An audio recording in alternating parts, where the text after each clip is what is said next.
Graça e paz, meus irmãos. Louvado seja o nome do nosso Senhor. Nós estamos hoje com um novo estudo sobre uma reflexão, na verdade, sobre famílias do Antigo e do Novo Testamento. E hoje nós iremos fazer uma pequena reflexão sobre a família de Esaú. Será um pouco diferente porque falaremos mais de Esaú do que propriamente da sua família. Eu sei que cada família ela é influenciada pelos seus membros, não é? Pelo pai, ou pela mãe, ou pelos irmãos. E como a gente pensa, como a gente age, a gente trata a nossa família e a gente forma a família. Então nós vamos orar. Pai, em nome de Jesus, estamos diante da sua presença e agradecemos a ti por tua bondade e tua misericórdia.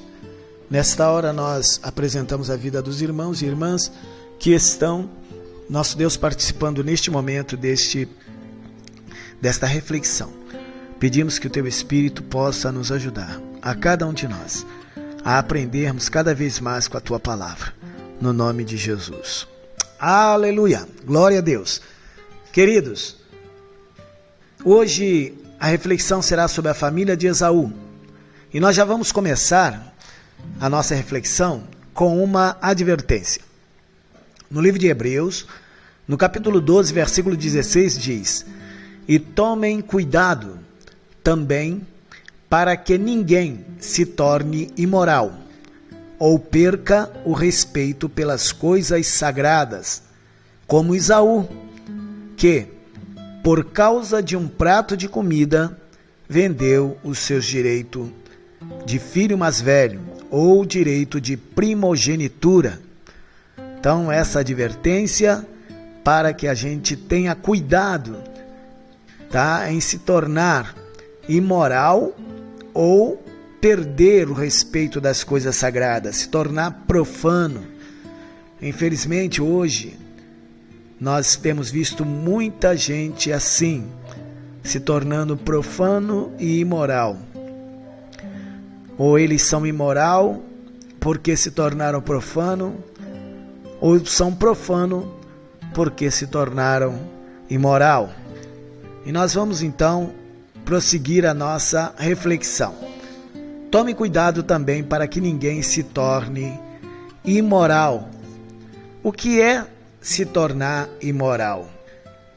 Geralmente as pessoas falam, né? Imoral é aquela pessoa que não tem moral, que não tem caráter, que não tem respeito, não é? Mas vamos ver aqui. Não ser imoral é escolher a fazer o que é certo. Você tem duas decisões que você pode tomar.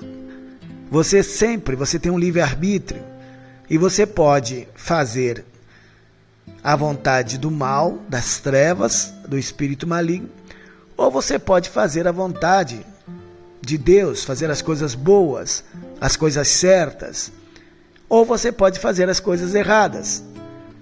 Então, você ser moralmente correto, é você fazer aquilo que é correto, aquilo que é certo, não é?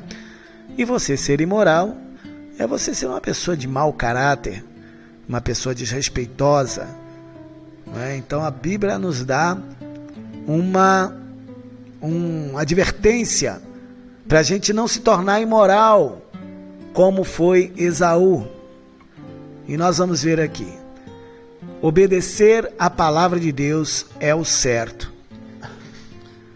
Atender aos desejos da carne é errado. Atender aos conselhos do mundo é errado. Então, na hora que você tiver uma encruzilhada, tá? Se você deve seguir à frente ou não, você deve decidir por obedecer à palavra de Deus. Nesta hora você vai estar sendo uma pessoa moralmente correta, porque a palavra de Deus, ela sempre nos dá a orientação certa. A palavra de Deus sempre nos fala o caminho certo a seguir. Então, se você está no momento de decisão e a sua carne, ela apresenta uma opção, ou o mundo te apresenta uma opção, escolha o certo, escolha o sim, escolha a palavra do Senhor. Aí você não será imoral, você não será profano, na hora em que você escolhe o certo. Tá aqui, ó, sim, a palavra de Deus, não ao conselho do mundo, não aos desejos da carne. Muitas vezes ocorre, quando você vai fazer algo, não é? Você está no mundo, hoje está muito em voga, não é? O casal que é namorado, não são casados, aí o que eles fazem? O que o mundo fala? O que o conselho do mundo é? Você tem que ser feliz, você tem que dar vazão aos seus sentimentos, não é? A sua carne diz o seguinte: olha, eu acho que é legal, a gente deve fazer assim, ou deve agir assim. Mas o que a palavra de Deus fala? Então você quer ser uma pessoa moralmente correta? Obedeça a palavra de Deus. Obedeça a palavra de Deus. Esaú, ele não foi uma pessoa correta porque ele não escolheu. Ele teve um momento que teve a oportunidade para escolher o que é certo, mas ele não escolheu. Por isso que a palavra de Deus fala que ele era imoral e ele era profano.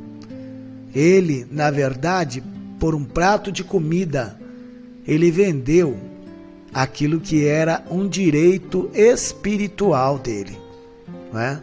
Então Esaú não escolheu a coisa certa, Esaú escolheu a coisa errada. Muitos de nós temos feito isso, não é? Nos nossos relacionamentos, às vezes você tem lá, já que a gente está falando de casais aqui, você tem sua família, você tem sua esposa, não é? Quantas vezes a esposa pede para fazer algo, né? E você fala assim: ah, não vou fazer porque eu não quero, né? Não vou fazer porque eu não quero. Ou não vou fazer porque homem nenhum faz, não é? Por que eu vou estar fazendo? Irmão, a gente não pode estar de acordo com o desejo do mundo. Vamos voltar lá. A gente não deve andar de acordo com o conselho do mundo, mas a gente deve andar de acordo com a vontade de Deus. Às vezes, a nossa carne, ela diz assim: olha, não faça isso. Mas você sabe, a palavra de Deus manda você fazer, não é?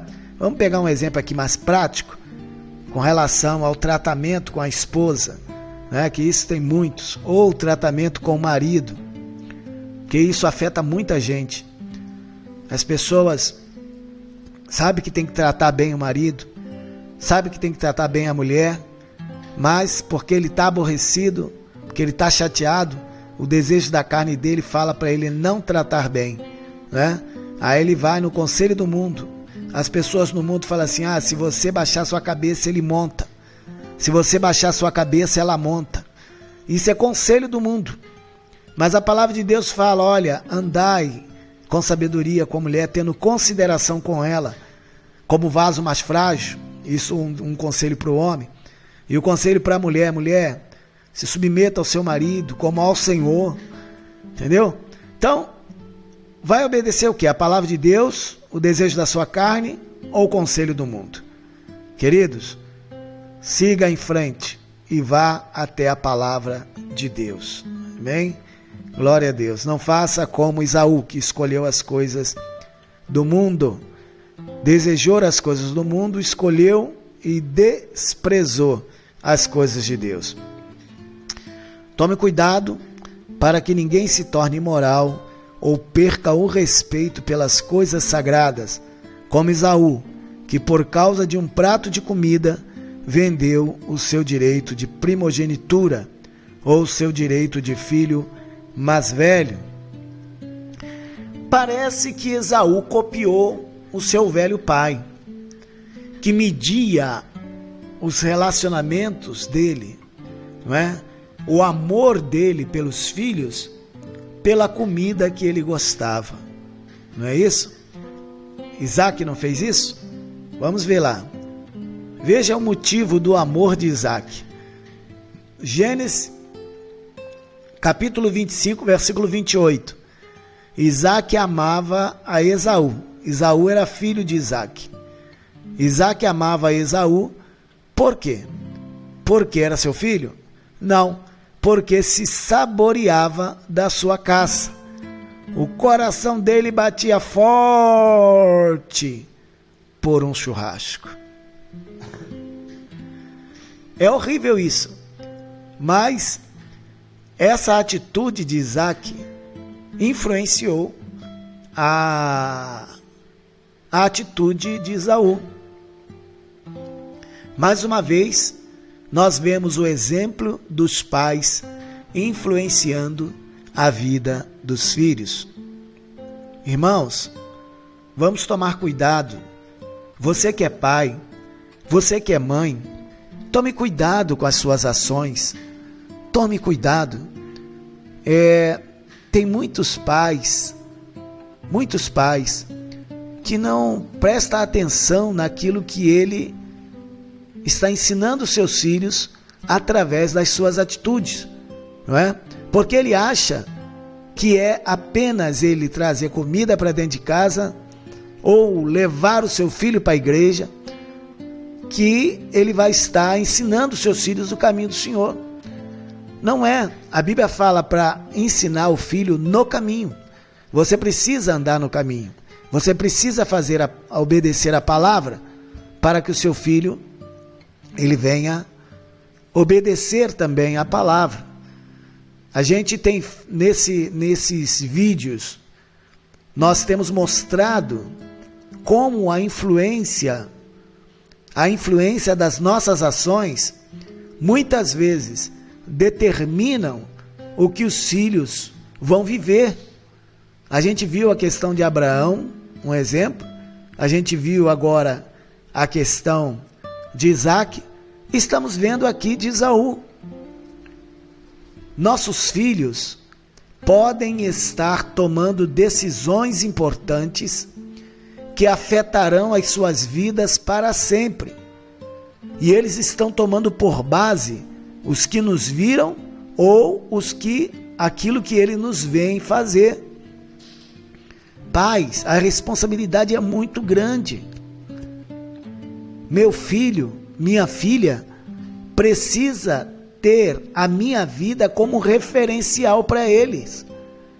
Eles precisam olhar para mim e ver como um homem de Deus, uma mulher de Deus reage diante deste mundo. Agora, se eles veem eu fazendo a coisa errada, com certeza, no momento em que eles passarem pela mesma situação que eu estou passando hoje, eles vão ter as mesmas atitudes, eles vão reproduzir o comportamento.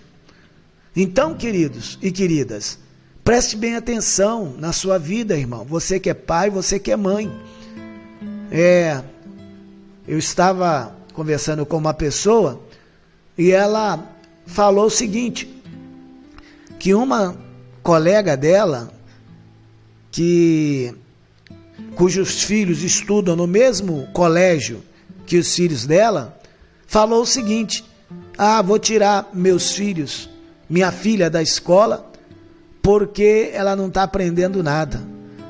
E essa pessoa falou para mim assim, engraçado, a filha dela estuda com a minha filha, e a minha filha está aprendendo bem, mas por quê? O que essa pessoa faz, essa que estava fazendo esse comentário?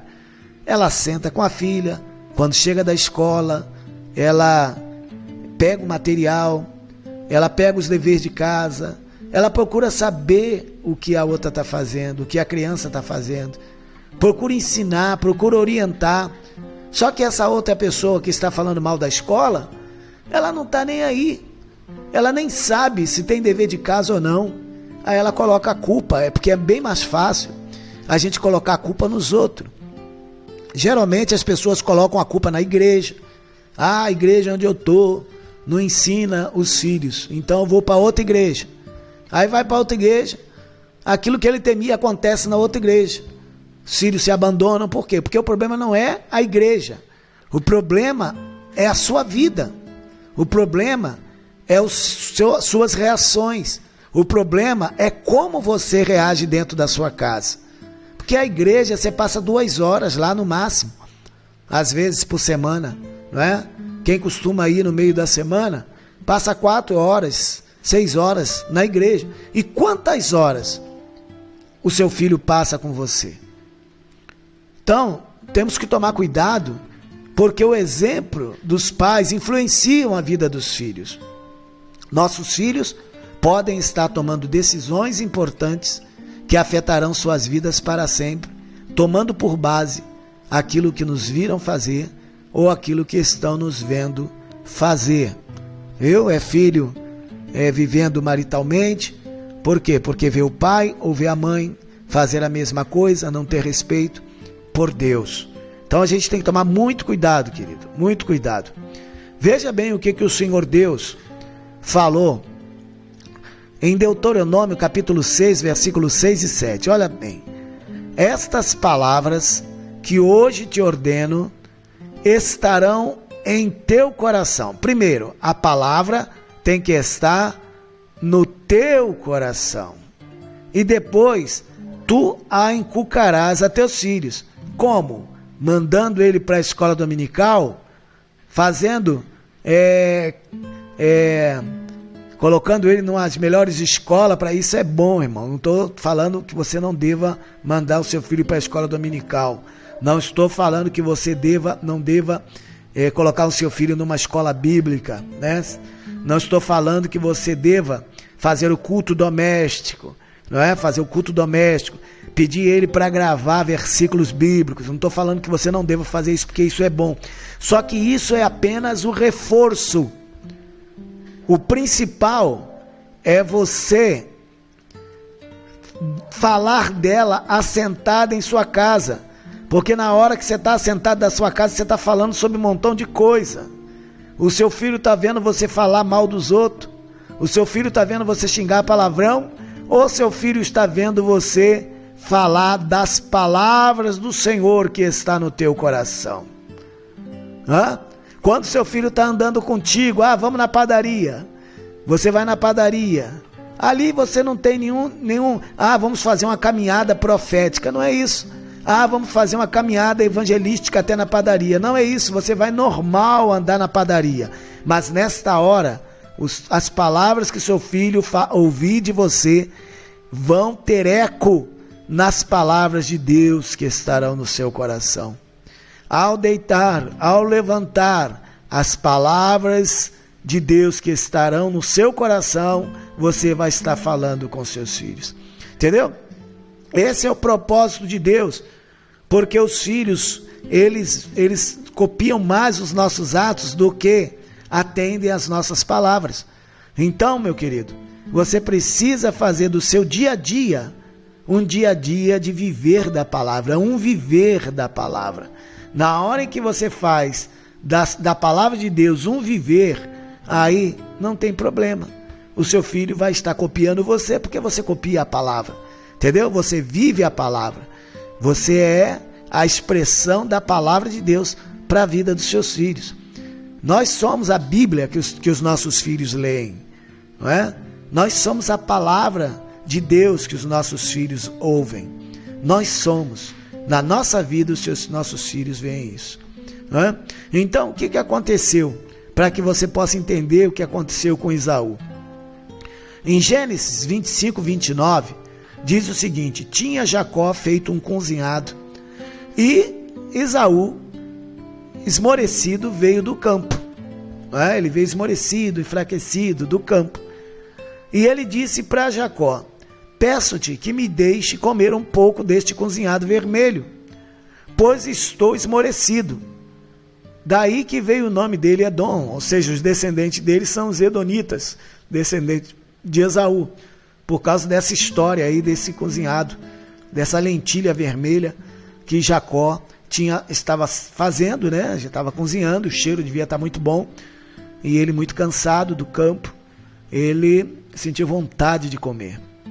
Aí na hora que ele pediu ao irmão que desse a ele um pouquinho da comida, Jacó falou: vende-me primeiro o teu direito de primogenitura, ou seja, aquilo que você tem direito como filho mais velho, eu quero que você me venda. Aí, qual é a atitude dessa pessoa? Fala: pô, Jacó, qual é? Você é maluco? Não tem nem... Como é que você faz uma proposta dessa? Como é que eu vou pegar algo que é espiritual, eu vou trocar por algo material? Mas é o que está acontecendo hoje. Hoje tem muita gente que tem bênção de Deus na vida dele, tem chamado de Deus na vida dele, ele troca por um prazer momentâneo, ele troca por um dinheiro, ele troca por uma corrupção, ele troca, não é, por um jogo, ele troca por, sei lá, por um montão de coisa, e despreza aquilo que é espiritual na vida dele, aquilo que é de Deus para a vida dele, ele despreza por causa de prazeres momentâneos, por causa de coisas materiais. Esaú foi carnal e materialista. E ele respondeu, do versículo 32, ele respondeu para Jacó: estou a ponto de morrer. De que me aproveitará o direito de primogenitura? Veja bem, é uma loucura. É uma loucura. Ele falou assim: olha, isso aí não vale nada. Entendeu? Primogenitura é algo que Deus falou que os pais deveriam passar para os filhos. Isso é besteira. O que importa é o momento, o que importa é agora. Não é? O que importa é agora. Amanhã a gente vê. Então, o que ele disse? Então disse Jacó: jura-me primeiro. E ele jurou. Irmão, é sério. É sério. Estava consciente da coisa. É muito terrível quando se faz isso. E isso tem um preço tremendo. Ele jurou e vendeu o seu direito de primogenitura a Jacó. Versículo 34 fala: Deus deu, pois, Jacó a Esaú pão e o cozinhado de lentilha. E ele comeu e bebeu, e levantou-se e saiu. E assim desprezou Esaú o seu direito de primogenitura. Ele desprezou. Esaú foi profano. Esaú não teve respeito pelas coisas sagradas, pelo que estava determinado pelo Altíssimo. Entendeu? Agora eu pergunto a você, meu irmão, o que é sagrado na tua vida? O que é sagrado na tua vida? Infelizmente, as pessoas estão largando o sagrado para lá. Nós estamos vivendo num mundo relativo demais, não é? Hoje, o que é sagrado perdeu o valor. Tudo é relativo. A vida com Deus não é mais sagrada. Momento de oração não é mais sagrado. A pessoa faz quando dá, faz se tiver bem, entendeu? Culto não é mais sagrado. Ah, eu briguei com alguém, não vou no culto. Ah, tô chateado, não vou no culto. Fiquei sem dinheiro, não vou no culto. Tô endinheirado, não vou no culto. Entendeu? Então não é mais sagrado, não é algo que a pessoa fala assim: não, eu tenho um compromisso com Deus, eu tenho um compromisso com o Altíssimo. Não existe mais isso.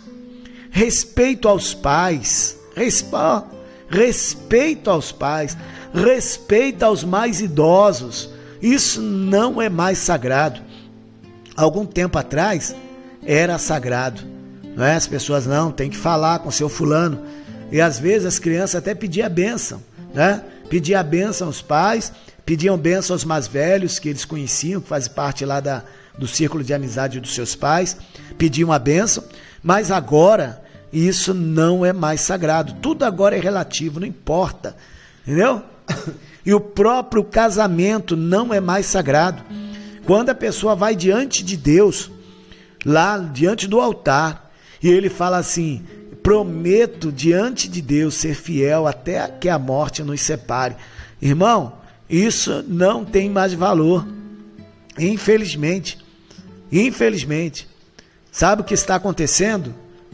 Nada mais é sagrado. As pessoas não estão considerando mais o sagrado.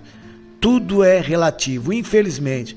Se ele está no culto, ele fala o palavrão, ele xinga, ele pensa mal do outro, ele articula para que o outro se dê mal, para que o outro tenha problema, entendeu? Não é mais sagrado, nada é mais sagrado. Infelizmente, nós estamos vivendo numa sociedade profana.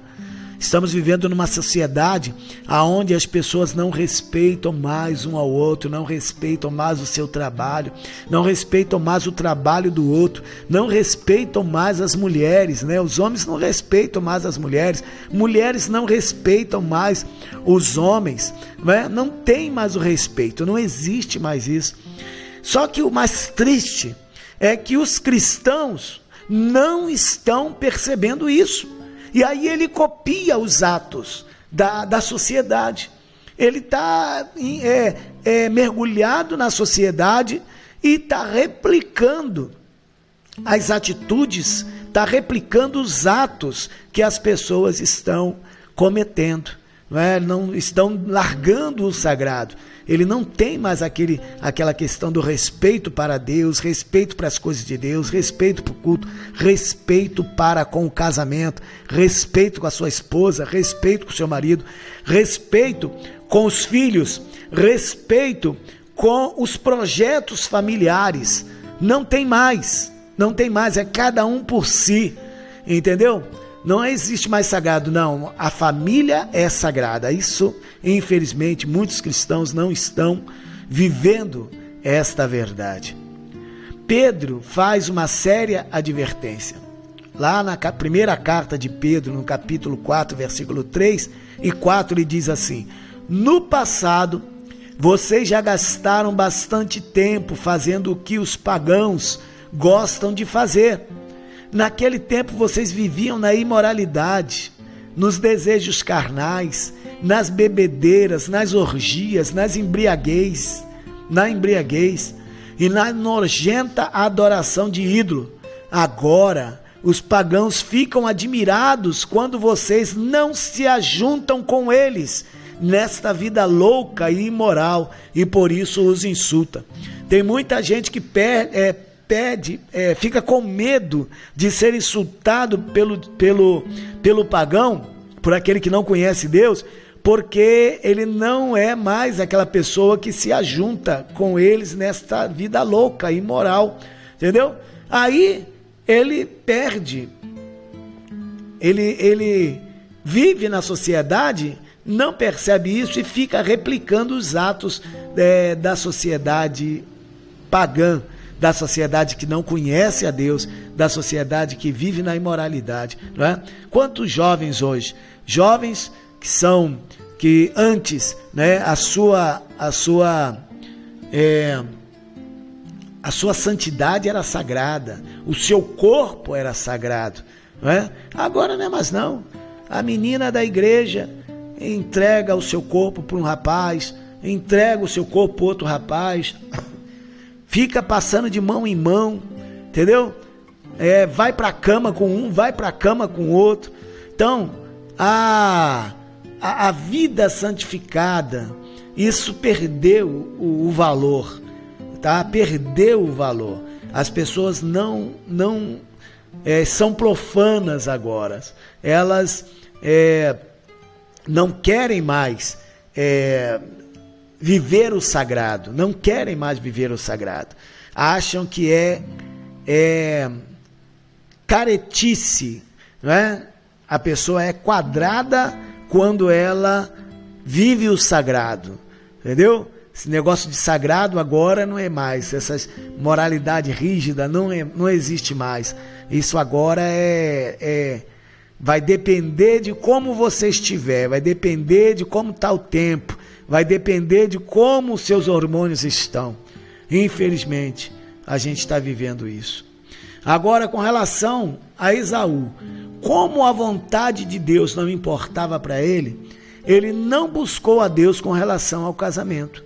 não buscou saber a vontade de Deus com relação ao casamento, não buscou saber a vontade de Deus com relação ao namoro. Infelizmente, o que acontece? Muita gente hoje está namorando, por quê? Porque os outros estão.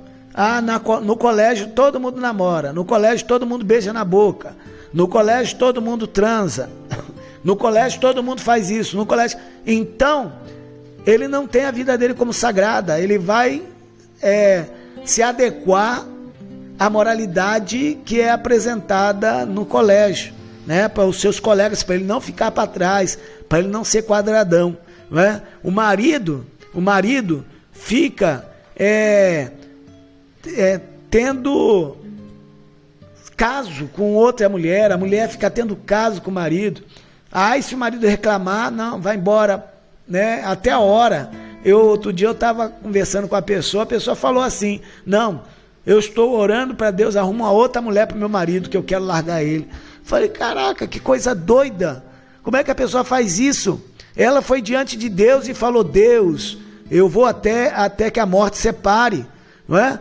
Aí ela faz isso, dá vontade de falar, Senhor, leva então essa criatura, já que ela quer desfazer o casamento, que ela morra, porque ela falou com seus lábios, que era até que a morte separe. Mas hoje, por causa da imoralidade que está geral, não é? Tá geral. Eu estava numa palestra e o rapaz, o advogado, ele falou de algumas coisas lá. Ele era o palestrante e uma palestra de filosofia. Então ele estava falando que hoje nós vivemos na modernidade líquida. E ele perguntou: vocês concordam? Concordo? Eu falei: não concordo. Entendeu? Não concordo, porque se a gente perder o que é firme, vai todo mundo morrer, vai todo mundo afundar. É preciso que os costumes sejam firmes, é preciso que a moral seja firme, não é? É preciso que haja algo absoluto que é Deus, e a vontade de Deus seja o absoluto, né? Porque está vivendo hoje que tudo é relativo, tudo é relativo. Então, se tudo é relativo, eu posso fazer qualquer coisa, Então, isso é que está destruindo a humanidade, está destruindo a sociedade. E Esaú, então, ele não se importava com a vontade de Deus. Aí ele buscou qualquer uma para o seu casamento, né? Quem não busca a vontade de Deus, busca qualquer um para namorar, busca qualquer um para casar, busca qualquer emprego, entendeu? Porque ele não busca a vontade de Deus, ele não está nem aí para a vontade de Deus. Aí ele aceita qualquer coisa, o que vier está vindo.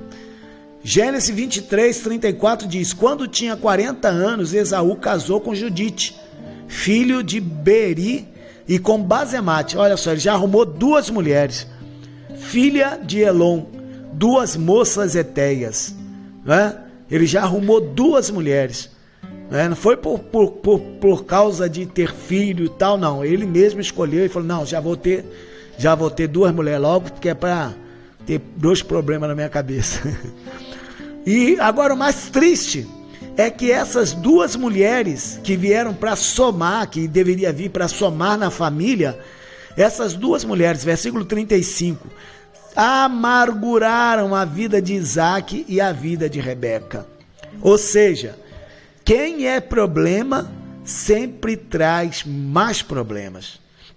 Quem é imoral e não tem respeito pela vontade de Deus, sempre toma as piores decisões e prejudica não apenas a sua própria vida, mas também traz problemas para todos que estão ao redor. Meu irmão, eu pergunto você tem respeito com as coisas de Deus?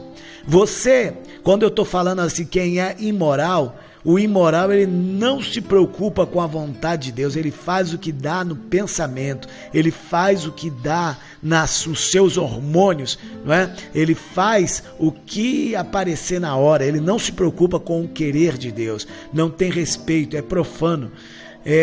Você, como você é, meu irmão? Como você é? Olha só, não bastava Esaú ser profano, ele trouxe 2 mulheres para dentro da família que perturbaram a vida da Rebeca, perturbaram a vida do velhinho lá, do Isaac. Então, meu querido, eu quero nesta noite dizer para você, você não pode, você filho, não é? Toma muito cuidado com as suas decisões, ore a Deus, fale com o Senhor. Coração dos outros é terra que ninguém vai, não é? Mas Deus conhece, Deus vai, entendeu? Então você pode falar com o Senhor, apresentar a Deus em primeiro lugar, antes de tomar uma decisão que é para o resto da sua vida. Não é? Aprenda a valorizar Deus, aprenda a valorizar as coisas do Senhor. Não é? Pais, cuidado com a criação dos filhos. Cuidado, tem muitos pais que não estão nem aí, são irresponsáveis com relação à criação de filhos, né? E os filhos, cuidado com aquilo que você está fazendo com os teus pais, cuidado, respeite os seus pais, respeite a ordem que tem dentro da casa, respeite o que a família determinou, entendeu? Vai chegar um momento que você vai ter sua família, no momento que você tiver sua família, aí você vai fazer o que você quiser, mas enquanto você está na casa do seu pai, respeita o seu pai, respeita a sua mãe, respeita. Agora, cristãos, pais ou filhos, cuidado com a vida que estamos vivendo neste mundo. Precisamos ter cuidado. A Bíblia Sagrada fala lá em Lucas 1,17, Deus falando a respeito do ministério de João Batista, ele falou assim: e irá adiante dele no espírito e virtude de Elias, para converter o coração dos pais aos filhos e os rebeldes à prudência do justo, com o fim de preparar ao Senhor um povo bem disposto. Se a sua família, meu irmão, estiver bem, você está sendo preparado para o Senhor como um povo bem disposto diante de Deus. Se a sua família estiver organizada, não é? Você vai estar sendo uma pessoa que está preparando o seu caminho diante do Senhor, tá? Um povo bem disposto diante de Deus. Procure conhecer o seu filho, procure conhecer o seu pai, procure conhecer o que Deus está fazendo na vida dos seus filhos. Procure conhecer o que Deus já fez na vida dos seus pais. Filho, senta com o pai, né? Procure saber a história dele, né? As bênçãos que já vêm, né? Conte as bênçãos, quantas são, recebida da divina mão. Conte as bênçãos, conte as coisas que já ocorreram, quantas coisas boas já aconteceram na sua vida, na sua família, e você não senta com os filhos para falar, né? Filhos, procura conhecer, procura conversar, porque você vai ter uma vida diante de Deus e você precisa ver o que os seus pais passaram, para que nos erros dele você não venha se repetir, não venha cair. Tá bom, querido? Então, Deus quer abençoar nossas famílias. Por isso, em nome de Jesus, a gente não deve fazer como Esaú.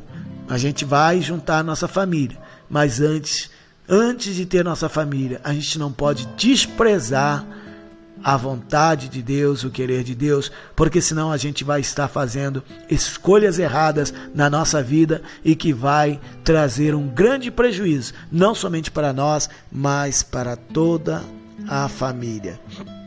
Oremos por nós e por nossos filhos. Vivamos a palavra a fim de sermos um bom exemplo para todos ao redor. Glória a Deus, que o Senhor nos ajude a ser uma família para a glória de Deus. Pai, eu entrego nas tuas mãos esta família, eu entrego nas tuas mãos este homem, eu entrego nas tuas mãos esta mulher que está, ó Pai, assistindo neste momento este vídeo. Senhor, em nome de Jesus, que as palavras que nós falamos aqui, que sirvam para trazer transformação e salvação para a vida de todos. Pai, nós oramos que o Senhor abençoe a família, em nome de Jesus. Amém e amém. Deus abençoe, querido. Até a próxima. Nós vamos estar falando a respeito de Jacó. Deus abençoe. Fique na paz.